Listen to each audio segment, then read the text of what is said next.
Bueno, me perturba como persona, en favor, o sea, claro, para un escritor tener lectores es fantástico.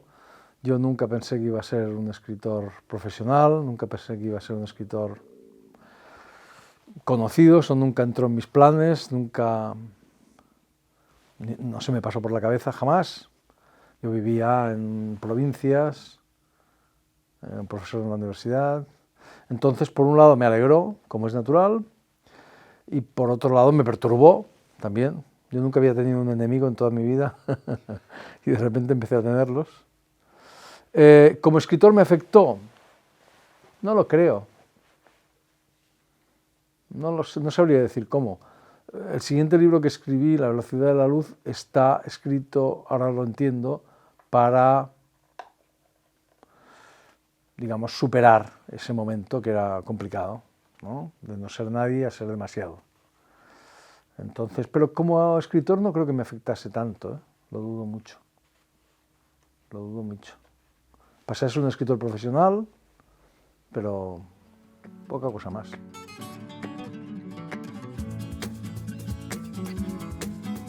Todas las novelas que a mí me importan, y las mías desde luego, son a su modo novelas policiales, ¿no? En todas hay un enigma y alguien que intenta descifrar ese enigma, y en eso consiste la esencia de la novela policial. Pero, dicho de otra manera, en todas las novelas al principio hay una pregunta, ¿no? Como en las novelas policiales, ¿quién hizo qué? ¿Verdad? Y toda la novela consiste en una búsqueda de respuesta a esa pregunta. Solo que en las novelas del punto ciego, en mis novelas, en las novelas que a mí me importan, la respuesta no es una respuesta como en las novelas policíacas convencionales, clara, unívoca, taxativa, sino que la respuesta es la propia búsqueda de una respuesta.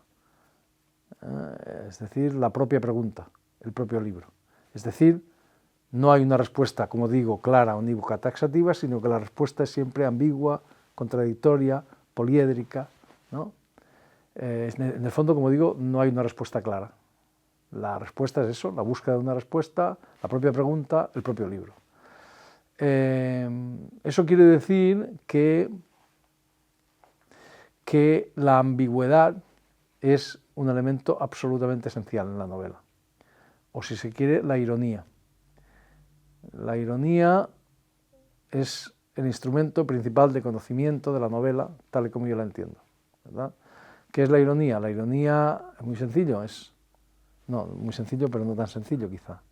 La ironía, Schlegel, August Wilhelm Schlegel, a finales del siglo XVIII la definió de la mejor manera posible, que es la forma de la paradoja.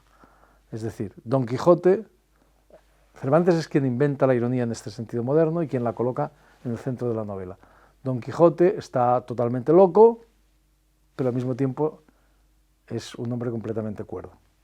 Eso es la ironía. Don Quijote es un personaje ridículo, la gente se ríe de él, ¿verdad? Cómico, pero al mismo tiempo es un personaje heroico, nobilísimo, el rey de los hidalgos, señor de los tristes, como decía Rubén Darío, ¿no?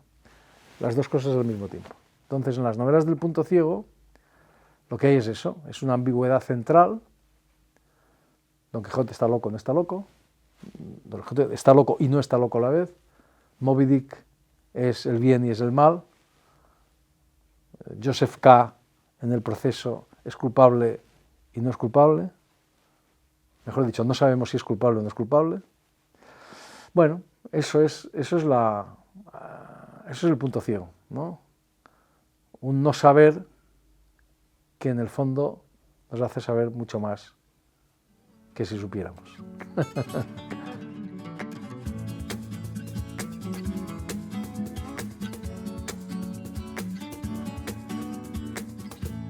Yo no soy un gran lector de novelas policiales, me gustan algunas cosas, algunos autores, y me gusta cómo el siglo XX, sobre todo, ha usado los esquemas policiales, ¿no? Es difícil pensar en un escritor, un gran escritor del siglo XX, que no los haya usado de alguna manera. Faulkner, Hemingway, todos. Obviamente Kafka. Entonces, obviamente Borges, que hizo una gran reivindicación del género policial. Entonces, no, yo simplemente me di cuenta de eso, de que, bueno, siempre me interesó, es verdad, ahora que lo pienso. De hecho, escribí un libro que ahora se va a reeditar sobre un escritor que es Gonzalo Suárez, que era mi tesis doctoral, que usaba a su modo también el género policial. Esto me ha interesado siempre. Edgar Allan Poe es un escritor al que menciono muy poco, demasiado poco, porque yo lo leí muy joven, muy joven quiero decir cuando era, o sea, antes de, tendría 13, 14 años, cuando hice lecturas decisivas como Borges, como Kafka, y nunca lo menciono, y es el creador del género policial. Y bueno, y me han interesado muchos autores que lo han usado a su modo, Sciascia, por ejemplo, el escritor italiano. Pero tampoco soy un gran lector de novela policial, simplemente me interesa ese esquema y me di cuenta en un momento determinado que mis novelas funcionaban así y busqué una tradición de ese tipo de novelas, ¿no? Porque yo no creo mucho en la originalidad tal y como se entiende.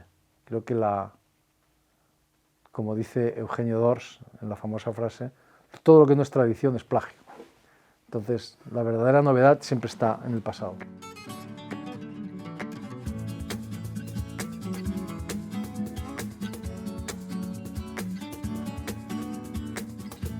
En Anatomía de un instante no hay ficción.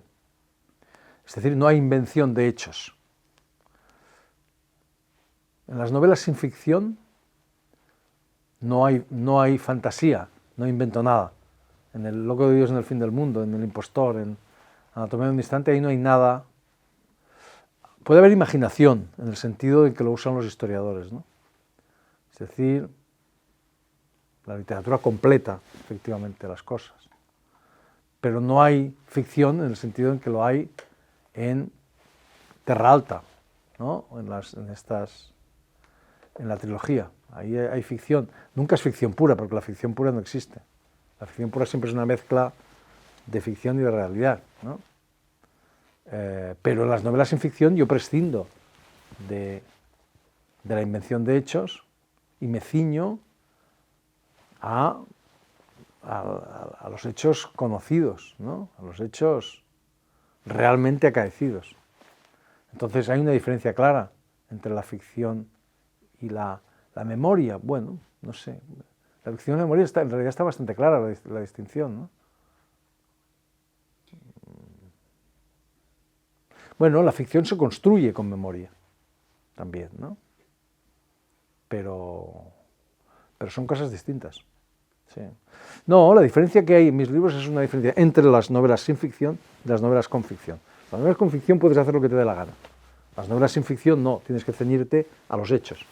Puedes imaginar, puedes hacer hipótesis, pero no puedes inventarte algo que no ocurrió, ¿no? O yo al menos no lo hago. Esta es la diferencia.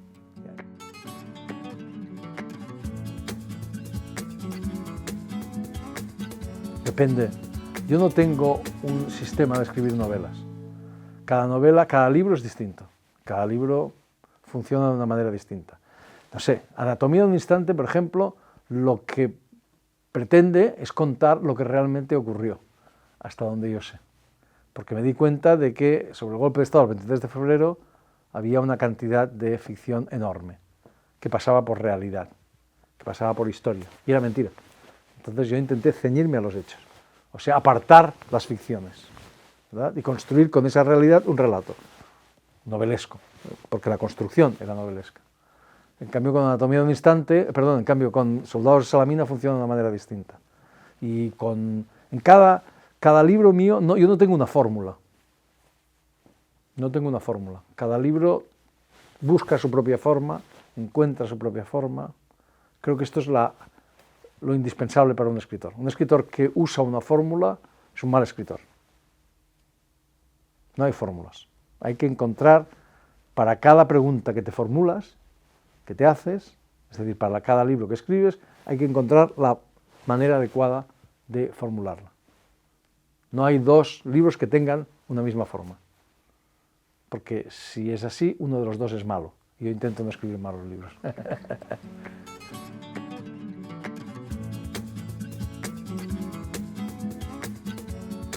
Es un comentario que hacen siempre, se hace siempre. Yo estoy seguro que a Shakespeare le dijeron, ojo, no blanquees a Ricardo III.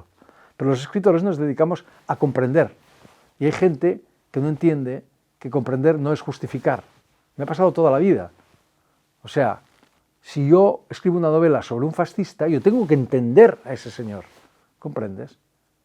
Y tengo que mostrar que el fascismo era algo mucho más complicado que lo que la gente cree, y tengo que encontrar todos los matices, y tengo que explicar por qué fue tan fascinante, por qué medio mundo se hizo fascista, ¿comprendes? Y hay gente que cree que eso es blanquear el fascismo, mostrar la complejidad del fascismo. Pues igual con la Iglesia Católica. La Iglesia Católica, si tú quieres juzgar a la Iglesia Católica, no hace falta que leas nada. Dices, son una banda de sinvergüenzas, ya está. Perfecto, estás en tu derecho. Ahora, si quieres comprender, tienes que esforzarte un poco más. Tienes que preguntar, tienes que discutir, tienes que leer. Y los escritores nos dedicamos a eso, a intentar entender, ¿comprendes? Y a ver cómo funcionan las cosas, a ver qué han hecho para resolver los problemas, a ver cuáles son las discusiones, qué están discutiendo, ¿comprendes? Tú puedes decir, el franquismo era una banda de hijos de puta, perfecto, fantástico, y es verdad, bueno, es estupendo, pero también puedes decir, vamos a ver, ¿quiénes estaban? ¿Quiénes eran? ¿Qué hacían? ¿Qué pensaban? ¿Cómo evolucionó? ¿Comprendes? Y viene alguien y te dice, tú estás blanqueando el franquismo, perfecto, pero en realidad solo estás intentando entenderlo, ¿comprendes? Y lo que hace un historiador, un pensador, un escritor o simplemente una persona curiosa es siempre intentar entender, para luego poder juzgar, si quieres, claro que sí, pero primero hay que entender, ¿no? Es muy sencillo, pero claro, o sea, es normal que haya gente, o sea, si a una víctima de la pederastia, bueno, además la Iglesia no es el único lugar donde se practica la pederastia, eso lo faltaría, en realidad en las familias se practica mucho más, pero a una víctima de un cura, digamos maltratador, tú no le puedes pedir que entienda, simplemente dice que la Iglesia es una banda de sinvergüenzas y ya está, ¿verdad? ¿Comprendes? Pero los demás sí que podemos intentar entender. Y entender es muy importante, porque entender es darte los instrumentos para no cometer los mismos errores, no es justificar. El error inmenso es creer que comprender o entender es justificar. No es justificar, es exactamente lo contrario. Tú solo puedes combatir, por ejemplo, a un terrorista si tú entiendes cómo funciona ese terrorista. Si tú no sabes por qué hace las cosas, tú no lo vas a combatir, es inútil. Tú puedes tú puedes combatir el terrorismo si entiendes cómo funciona, por qué hacen las cosas, por qué alguien no sé qué, cuál es la ideología que está detrás, etcétera, etcétera, etcétera. Pero esto hay gente que no lo entiende. Por eso el mundo va mal, porque preferimos juzgar antes que entender. Juzgar es muy fácil, entender es muy difícil. Pero el mundo solo mejora si entendemos. Muy fácil, pero no queremos, porque cuesta más esfuerzo.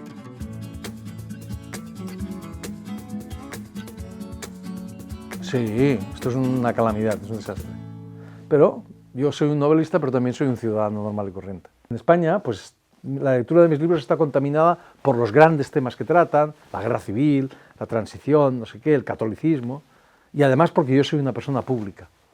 Y mis opiniones contaminan mis libros, sí. Lo mejor sería que me estuviese callado, sí.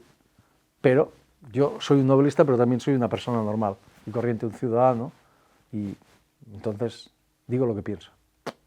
No, me cuesta mucho trabajo callarme.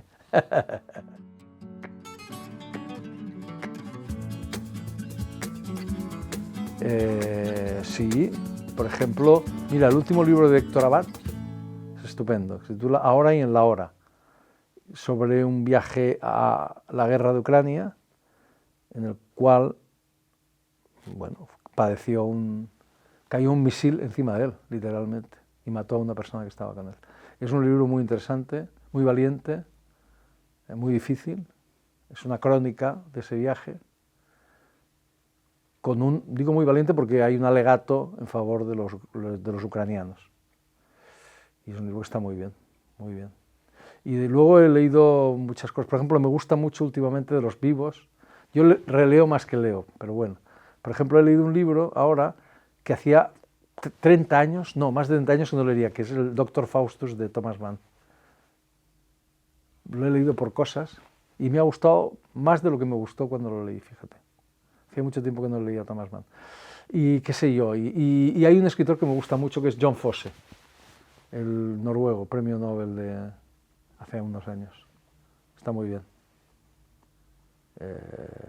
Bueno, está bien, ¿no? Muy bien. Pues nada, muchas gracias, Joven. Encantado. Nada.